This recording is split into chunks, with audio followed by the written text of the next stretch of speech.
आकाशवाणी भोपाल से प्रस्तुत हैं प्रादेशिक समाचार।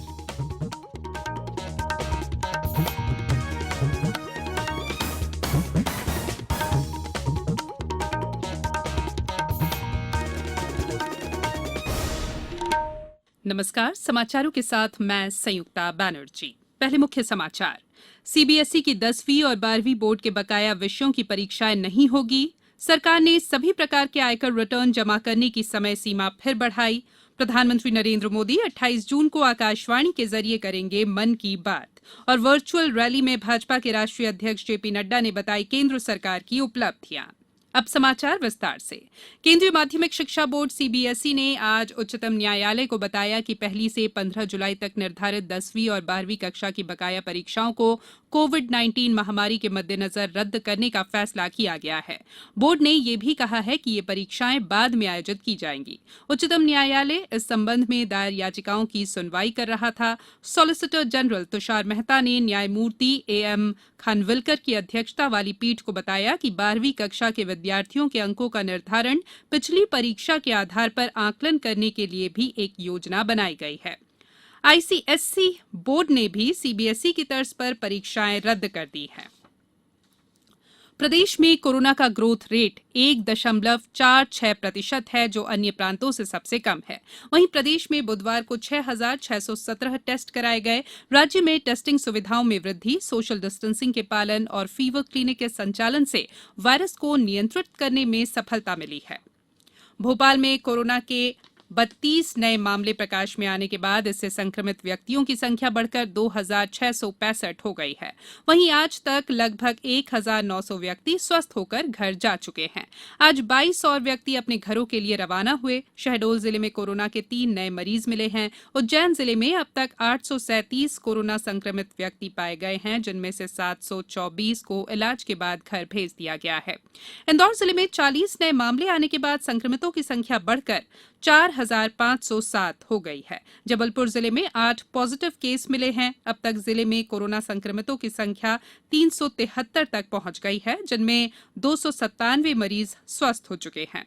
शाजापुर के नगरपालिका में कार्यरत कर्मचारी की पत्नी कोरोना पॉजिटिव आई है।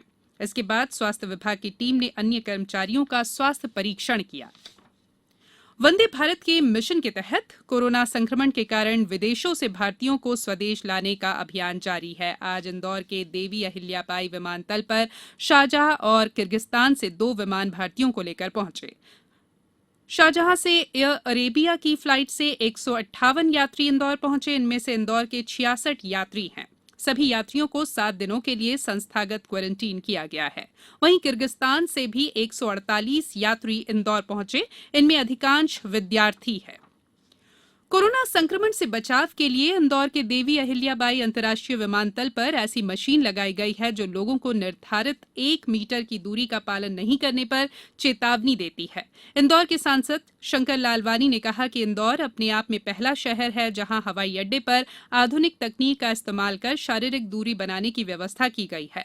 मशीन के बारे में इंदौर विमानतल की निदेशक अर्यमा सान्याल ने आकाशवाणी को बताया कि ये मशीन यात्रियों को दूरी बनाकर कोरोना से सुरक्षित रहने का संदेश देती है। ये एक सेंसर बेस्ड और आर्टिफिशियल इंटेलिजेंस बेस्ड एक सिस्टम है जो सेंसर से अगर यात्री के बीच में 1 मीटर अर्थात 3 फीट की दूरी से कम हो जाती है तो अलार्म बजती है और अलार्म के साथ साथ एक आवाज भी, ये अंग्रेजी और हिंदी में कहते हैं, आप दूरी बना के रखें, आप सुरक्षित रहे।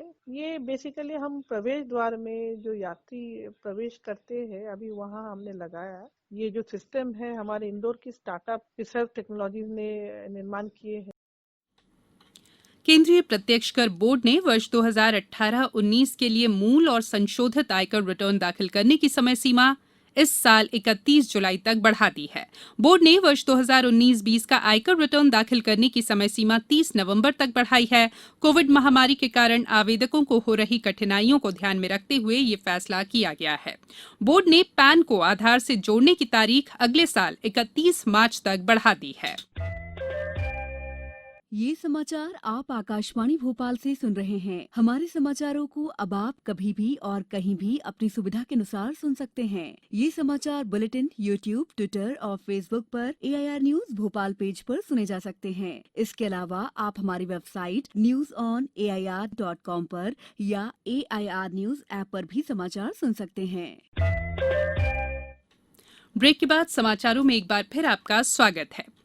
प्रधानमंत्री नरेंद्र मोदी इस रविवार 28 जून को सवेरे 11 बजे आकाशवाणी से मन की बात कार्यक्रम में लोगों के साथ अपने विचार साझा करेंगे। श्री मोदी ने इसके लिए लोगों से विचार आमंत्रित किए हैं। श्रोता 1800117800 नंबर पर डायल कर अपने संदेश रिकॉर्ड करा सकते हैं या लिखित रूप में नमो ऐप ओपन फोरम पर भेज सकते हैं। इसके अलावा 1922 नंबर पर मिस्ड कॉल देकर और SMS से प्राप्त लिंक को फॉलो करके भी सीधे सुझाव दिए जा सकते हैं। भारतीय जनता पार्टी के राष्ट्रीय अध्यक्ष JP नड्डा की आज मध्य प्रदेश में वर्चुअल रैली हुई। इस मौके पर प्रधानमंत्री नरेंद्र मोदी के 1 वर्ष के कार्यकाल के कामों के बारे में बताया गया। मुख्यमंत्री शिवराज सिंह चौहान सहित कई अन्य पार्टी नेताओं ने इसमें भाग लिया। प्रधानमंत्री नरेंद्र मोदी ने आपातकाल के दौरान यातना के शिकार लोगों को आज नमन किया। श्री मोदी ने कहा कि 45 वर्ष पहले देश पर थोपे गए आपातकाल का उस समय लोगों ने कड़ा विरोध किया और देश के लोकतंत्र की रक्षा के लिए लड़ाई लड़ी और यातनाएं भी सही। केंद्रीय गृह मंत्री अमित शाह ने अपने एक ट्वीट में कहा कि आपातकाल के दौरान गरीबों और वांछितों को प्रताड़ित किया गया। वहीं सूचना और प्रसारण मंत्री प्रकाश जावड़ेकर ने नई दिल्ली में कहा कि कांग्रेस ने एक परिवार को बचाने के लिए 25 जून 1975 को आपातकाल लागू किया था। मुख्यमंत्री शिवराज सिंह चौहान ने प्रदेश भाजपा कार्यालय में आपातकाल पर लगी प्रदर्शनी का उद्घाटन किया। इस मौके पर प्रदेश भाजपा अध्यक्ष BD शर्मा भी मौजूद थे। अब बात मौसम की। पूरे प्रदेश में मानसून का असर नजर आने लगा है। इससे लोगों को गर्मी और उमस से निजात मिली है। राजधानी भोपाल में भी आज दिन भर बादल छाए रहे और शाम होते ही झमाझम बारिश हुई। अभी तक पश्चिमी मध्य प्रदेश में मानसूनी बारिश नहीं हुई थी, लेकिन कल इंदौर शहर में लगभग आधा घंटा मानसून की तेज बारिश हुई। उज्जैन जिले में भी कल बारिश हुई। वहीं शिवपुरी जिले में भी 2 दिन से रुक रुक कर बारिश हो रही है। रायसेन जिले में अब तक औसत वर्षा 220 मिलीमीटर दर्ज की गई है। शहडोल जिले में बारिश का सिलसिला जारी है। मौसम विभाग ने अगले 24 घंटों में भोपाल संभाग सहित नरसिंहपुर, छिंदवाड़ा, दमोह, सागर, होशंगाबाद और मंदसौर जिलों में तेज बारिश होने की संभावना को देखते हुए येलो अलर्ट जारी किया है। मुरैना के देवरी घड़ियाल अभ्यारण्य केंद्र पर 188 घड़ियालों ने इस महीने आमद दर्ज कर दी है। अब ये नन्हे घड़ियाल अपनी अटखेलियों से पर्यटकों का मन मोह रहे हैं। चंबल के 435 किलोमीटर क्षेत्र के कई घाटों से घड़ियालों के 200 अंडे मार्च के महीने में लाए गए थे। मुरैना के जिला वन मंडल अधिकारी अमित निगम ने बताया कि इको सेंटर में जो रियरिंग सेंटर है हमारा, वहाँ पे हम हर वर्ष 200 अंडे लाते हैं घड़ियाल के चंबल नदी से। इस बार 200 अंडों में से 188 अंडे ठीक पाए गए हैं, तो 188 का हैचिंग हुआ है। लगभग हम 2 या 3 साल तक जो घड़ियाल रहता है उसको हम नदियों में छोड़ते हैं ताकि वो वाइल्ड में सर्वाइव कर सके, खुद खाना खा सके और अपना पॉपुलेशन बरकरार रख सके। इस साल हमने 339 घड़ियाल छोड़े थे चंबल में और 25 छोड़े थे केन और सतलज नदी में और 31 छोड़े थे सोन नदी में। तो इतने हमने घड़ियाल छोड़े हैं। लगभग 2 से 3 वर्ष के घड़ियाल छोड़ते। वहीं श्योपुर के राष्ट्रीय घड़ियाल अभ्यारण्य में भी 700 नन्हे घड़ियालों को छोड़ा गया है। अब कुछ समाचार संक्षेप में। राष्ट्रीय बाल आयोग ने कांग्रेस विधायक जीतू पटवारी को उनके ट्वीट पर नोटिस भेजा है। श्री पटवारी ने बुधवार को बेटियों को लेकर एक ट्वीट किया था। टीकमगढ़ में आज ई सेवा केंद्र शुरू हुआ। इसके माध्यम से अधिवक्ता और पक्षकार घर से आवेदन कर सकते हैं। आगरमालवा में प्रधानमंत्री फसल बीमा योजना के अंतर्गत क्लेम की राशि किसानों के खातों में जमा नहीं होने की शिकायत पर 3 सदस्यीय जांच दल गठित किया गया है। सतना जिले में टिड्डी दलों के नियंत्रण के लिए जिला प्रशासन द्वारा प्रभावी प्रयास किए जा रहे हैं और गुना जिले में वन अधिकार अधिनियम के अंतर्गत निरस्त किए गए सभी दावेदारों के दावे MP वन मित्र पोर्टल पर 30 जून तक दर्ज कराने और निराकरण किए जाने के निर्देश जिला कलेक्टर ने दिए हैं। अंत में बुलेटिन के मुख्य समाचार एक बार फिर। CBSE की 10वीं और 12वीं बोर्ड के बकाया विषयों की परीक्षाएं नहीं होगी। सरकार ने सभी प्रकार के आयकर रिटर्न जमा करने की समय सीमा फिर बढ़ाई। प्रधानमंत्री नरेंद्र मोदी 28 जून को आकाशवाणी के जरिए करेंगे मन की बात। और वर्चुअल रैली में भाजपा के राष्ट्रीय अध्यक्ष जेपी नड्डा ने बताई केंद्र सरकार की उपलब्धियां।